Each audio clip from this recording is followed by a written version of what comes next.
ოჯახის სიწმინდის და მშობლების პატივისცემის დღე აღინიშნა ფოთში შეკრება 12 საათიდან დაიწყო. მოეწყო საზეიმო მსვლელობა და ჩატარდა პარაკლისი. უფრო ვრცლად მოვლენების შესახებ თეა აბსარიძე გვიამბობს.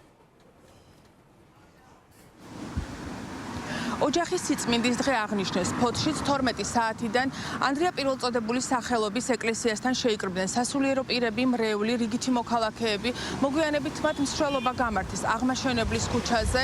მსვლელობას სასულიერო პირები მიუძღოდნენ წინ ხატებითა და ჯვრებით, ხელში იგი გალობის ფონზე მიმდინარეობდა. როგორც მსვლელობაში მონაწილე ადამიანები ამბობენ, ეს დღე მათთვის უმნიშვნელოვანესია, რადგანაც საქართველოს ისტორიის, კულტურის, ტრადიციისა და იდენტობის მხარდაჭერას ისახავს მიზნად. დღეს არის სიწმინდის დღე და ჩვენთვის რამს დღეს ქართველებმა მოგვიყვანა სიწმინდე მოგვიყვანა იმ ღვთისადმი სიყვარულმა, სამშობლოსადმი სიყვარულმა, ოჯახისადმი სიყვარულმა. ორი ეკლესია არსებობს. ერთი იქ სადაც ჩვენ დავდივარ და ღმერთს ვადიდებ ემსახურები და მეორე ოჯახი. ეს ყველაზე დიდი სიწმინდე არის. მე იმეც ვიტოვებ, რომ აი ეს წმინდა ცხოვრება იქნება ჩვენი ქვეყნის გადამრჩენელი, მაცხოვნებელი.